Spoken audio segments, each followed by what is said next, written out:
بسم الله الرحمن الرحیم قدرمندو د دولسم ربیع الاول تاریخ دنن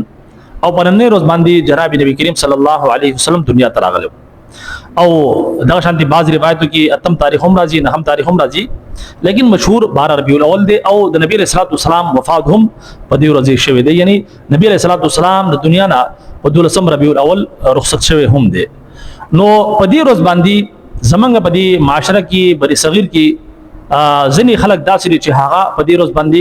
باقاعده جشن عید میلاد النبی جوړي نو جشن عید میلاد النبی شرعي حصے څه ده آیا دا سنت ده یا بدعت ده آیا دا د ثواب کار ده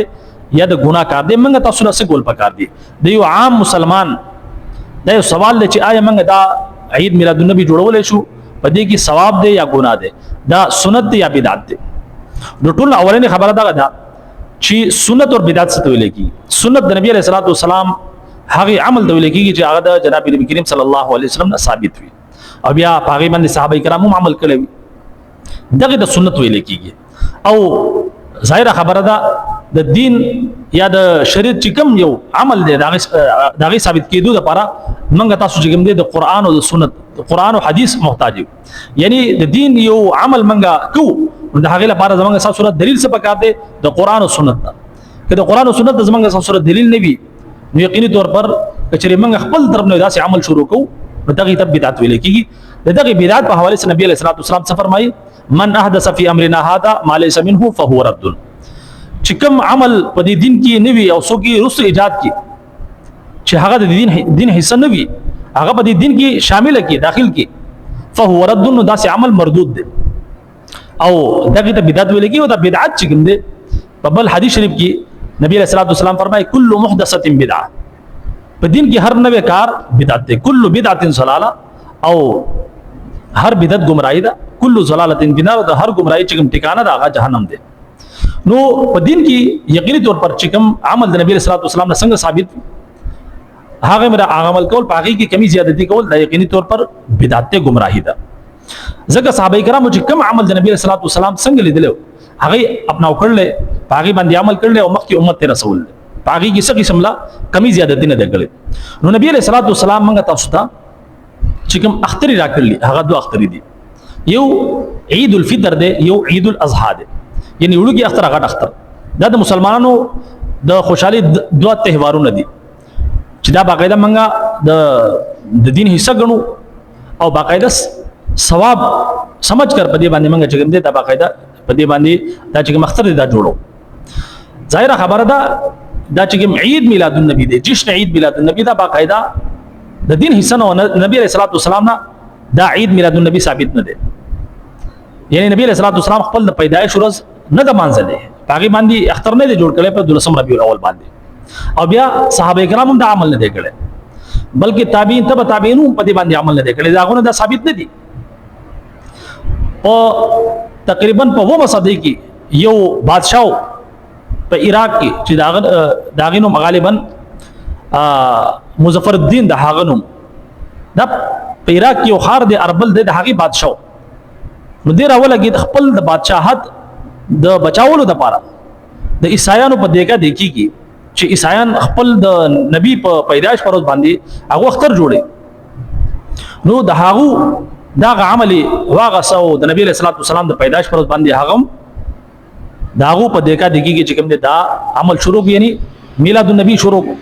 دا په کومه صدی کې په ومه صدی کې دا شروع شوی دا عمل یعنی وسو وکاله د دې عمل سو وجود ده او شروع کړي چا دی یو داسې کس چې یو دنیا پرست بادشاہ هغه شروع کړو صرف خپل د کورسي بچاولو لپاره نو بهرحال هغه د يهوديانو د عیسایانو سره مشابهت په تور باندې نبی رسول الله والسلام څه فرمایي چې من تشبه بقوم فهو من چې کوم خلک د کوم قوم سره مشابهت اختیار د قیامت پر باندې به هغه دا غوسره حشر وي خالف اليهود والنصارى نبی رسول الله والسلام فرمایي چې د يهود او نصارا مخالفت وکړي تر دې حد پورې چې نبی رسول الله والسلام په عبادت کې هم دا مخالفت کو نبی رسول الله والسلام چې کله د مکه نه هجرت کو مدینه منوره ته راغی نو الته کې يهوديانو په لسم محرم باندې روزه نیسله نو تاسو کې چې دوه نیسي روزه نو جواب ملاو شي چې په دې ورځ باندې حضرت موسی علیه السلام ته الله حضرت نجات ورکړو نو په دغه خوشاله کې دوه جنې چې د فرعونانو نه حضرت موسی علیه السلام ته نجات ملاو شو نو په دغه ورځ باندې به هغه روزه نیسل. نو نبی علیہ الصلوۃ والسلام فرمایله چې موږ خود حضرت موسی علیہ الصلوۃ والسلام زیاده حقدار، لہذا نبی علیہ الصلوۃ والسلام فرمایل چې موږ په دې کې د يهودانو مخالفت کوو، یعنی دوی د لسمې روزه نیسي، نو موږ دې سره نه هم ملاو. یعنی په عبادت کې نبی علیہ الصلوۃ والسلام د هغه سره د مشابهت نه منع کړ. نو دا هپی برث ډے چې جوړیږي، سالګرو ته چې ویل کېږي، دا د يهودو نصاراو طریقه ده، دا د اسلام طریقه نه ده، د نبی علیہ الصلوۃ والسلام تعلیماتو خلاف ده. نو بهرحال نن سبا چې کوم عید میلاد النبی جوړیږي، نو دا د نبی علیہ الصلوۃ والسلام نه ثابت نه، صحابه نه ثابت. د 200 کالو نه بعد وہ 200 کالو نه بعد یو دنیا پرست بادشاہ د دې عمل شروعات کړل. او نن سبا کې کوم د زمنګ په دې معاشره کې هغه ټوله بدعتي ټوله چې هغه په دین کې ډیر شي معاملات بدل کړل. دغه شانتي یو پکې د عید میلاد النبی هم دی چې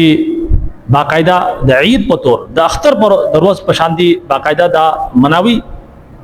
او بلکې د دې پورې چې عیدو کا عید یعنی د اخترونو اختر دی. دا نو یقیني طور پر دا چون کې په دین کې اضافه ده، او په دین کې یقیني طور پر چې کوم انسان اضافه کوي، نو نبی علیہ الصلوۃ والسلام حدیث ما تاسو مخه د بیان کړو، من احدث فی امرنا هذا ما ليس منه فهو رد فهو مردود. دا سه عمل مردود دی. او یقیني طور پر د دې جشن عید میلاد النبی په دې ورځ باندې د دې نبی علیہ الصلوۃ والسلام په نوم باندې هغه خرافات کیږي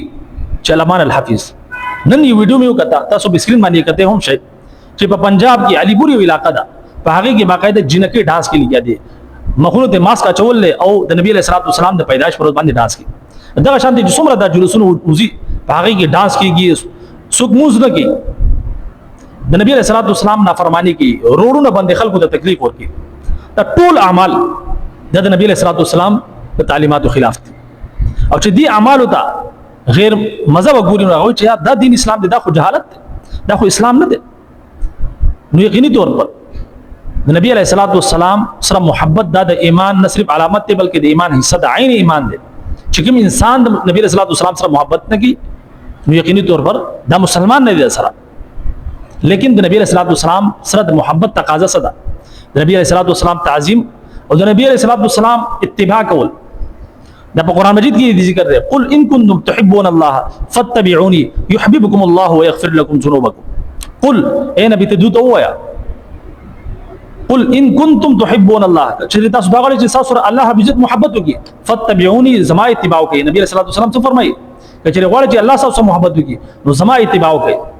نبی علیہ الصلوۃ والسلام اتباع کول دا در حقیقت د نبی علیہ الصلوۃ والسلام سره محبت کول دي، عقیدت کول دي. فتبعوني يحببكم الله، چې تاسو زما اتباع کوئ نو الله حضرت تاسو سره محبت کوي، ويغفر لكم ذنوبكم، تاسو ګناهونه معاف کوي. نو د نبی علیہ الصلوۃ والسلام په نوم باندې چې کوم دا روز مانځل کیږي، دا عید میلاد النبی جوړیږي، نو تاسو ګورئ چې په دې کې څومره خرافات کیږي، څومره بدعات کیږي، د دې څه اندازه نشته. دا ټول اعمال، دا ټول بدعات او خرافات د نبی علیہ الصلوۃ والسلام د اتباع خلاف دي. نبی علیہ الصلوۃ والسلام اتباع سره چې کوم عمل څنګه د نبی علیہ الصلوۃ والسلام نه ثابت دي، په هغه باندې عمل کول دا د نبی علیہ الصلوۃ والسلام اتباع کول دي. او د نبی علیہ الصلوۃ والسلام اتباع کول سره خپل نبی علیہ الصلوۃ والسلام هم زمونږ اساس سره محبت کوي. او الله رب العزت هم فرمایي چې فتبعوني، اے نبی ته دوی چې زما اتباع وکړي، نو زما سوکم يحببكم الله ويغفر لكم ذنوبكم، الله رب العزت سره محبت وکړي او تاسو مغفرت وکړي. نو نبی علیہ الصلوۃ والسلام سره مینا محبت کول در حقیقت د هغه تعلیمات اختیارول، دا نبی علیہ الصلوۃ والسلام کامل اتباع کول، او نبی علیہ الصلوۃ والسلام چې کوم دین ناوړل د هغه حفاظت کول، او په هغه باندې مکمل کاربن ځان ساتل، مکمل د نبی علیہ الصلوۃ والسلام په دین کې څه قسم نه کمی زیاده دین نه کول. د جناب نبی کریم صلی الله علیه وسلم چې کوم اصحابو د هغه نه غټ عاشق رسول د دنیا دی روی زمین باندې چې راغلي نه دی راغلي. د نبی علیہ الصلوۃ والسلام په یو اشاره باندې هغه خپل ځان قربان، نو هغه چې د نبی علیہ الصلوۃ والسلام څنګه عمل هغه سره په هغه باندې په هغه کې څه قسم له کمی زیاده دین نه کړی. نو ما تعالی چا د اختیار راغلی چې موږ د نبی علیہ الصلوۃ والسلام په دین کې کمی زیاده دیو. دا یقیني طور پر د نبی علیہ الصلوۃ والسلام سره عشق نه دی، بلکې دا د نبی علیہ الصلوۃ والسلام سره دښمنی ده، د نبی علیہ الصلوۃ والسلام سره غداری ده چې یو کس را لګي د نبی علیہ الصلوۃ والسلام په دین کې کمی زیاده دي، کې بدعت او خرافات ایجاد کی، هغه ته نوم ورکړي د عشق رسول دا د عشق رسول نه دی بلکې دا د نبی علیہ الصلوۃ والسلام سره غداری ده دا د نبی علیہ الصلوۃ والسلام په دې امانت کې په دین اسلام کې چې دا د نبی علیہ الصلوۃ والسلام امانت ته موږ تاسو ته رسول دا په دې امانت کې خیانت کولی نو بهرحال عید میلاد النبی دا سنت نه دی بلکې بدعت دی سنت هغه عمل ته لګیږي چې نبی علیہ الصلوۃ والسلام نه ثابت وي دا عمل د نه د نبی علیہ الصلوۃ والسلام نه ثابت دی نه د قران حکم دی نه د نبی علیہ الصلوۃ والسلام نه ثابت دی او نه د صحابه نه ثابت دی د وسو وکالو پورې دا عمل چا هم نه دی کړی او بیا په و مصدی کې یو داسې دنیا پرس بادشاہ د دې عمل ایجاد کړل د عیسایانو په دیکا دیږي کې نو تاسو دینه په خپل انداز لګوي چې دې عمل حیثیت څه دی بهرحال موږ تاسو لپاره کار دا چې د نبی علیہ الصلوۃ والسلام د آمد مقصد سو نبی علیہ الصلوۃ والسلام د الله پیغام موږ تاسو سره رسول چې څومره مخلوقات دي څومره انسانان دي دا ټول الله حضرت پیدا کړل دي سره لپاره وما خلقت الجن والانس الا ليعبدون ما نه دي پیدا کړی دا انسانان او جنات مگر خپل د عبادت لپاره او د عبادت لپاره د بندګۍ لپاره بیا نبی علیہ الصلوۃ والسلام الله حضرت علی ګل عملی طور پر هغه موږ تاسو ته د دې عمل خول چې څنګه د الله حضرت بندګۍ کولې څنګه د الله حضرت احکامات پوره کولې نو هغه پوره ژوندۍ د نبی علیہ الصلوۃ والسلام چې ژوندۍ ده لقد كان لكم في رسول الله اسوه حسنه نبی علیہ الصلوۃ والسلام پوره ژوندۍ زموږ اساس لپاره هغه څه ده بهترین نمونه ده الله حضرت په قران مجید کې فرمایي نو بهرحال موږ تاسو لپاره کار ده چې موږ د نبی علیہ الصلوۃ والسلام په طریقه باندې ځان چې کوم دی د نبی علیہ الصلوۃ والسلام په طریقه باندې عمل شروع دا زموږ اساس لپاره نه ده او کچري موږ د نبی علیہ الصلوۃ والسلام طریقه پریدو په بدعات باندې او خرافاتو کې ولګو نو یادو ساتي نبی علیہ الصلوۃ والسلام داسې بدعات او خرافاتو والا د پاره څه پیغام جاری کړل کل محدثه بدعه کل بدعه ضلاله کل ضلاله فی النار په دین کې هر نوې شی بدعت ده او بدعت هر بدعت چې کوم ده گمراهی ده او د هر گمراهی چې کوم ټکانه ده هغه جهنم ده نو بهرحال کچری موږ د بدعات په لار باندې زو نو یقیني طور پر داغه ټکانه بیا جهنم ده او کچری نبی علیہ الصلوۃ والسلام په سنت باندې نبی علیہ الصلوۃ والسلام اتباع کو نو ان شاء الله تعالی سیده به کوم ده د نبی علیہ الصلوۃ والسلام سره په جنت کې داخلي وګو بهرحال امید کوم چې د عید میلاد النبی په حواله سره تاسو به زینګ چې څومره اشکالات هغه ختم شي الله تعالی دعا ده چې الله دې موږ تاسو ته په دین اسلام باندې د دین اسلام په راکی سمجھ راکی او بیا دې په دین اسلام باندې موږ تاسو ته عمل کولو توفیق نصیب کی اجازه راکړئ السلام علیکم ورحمت الله وبرکاته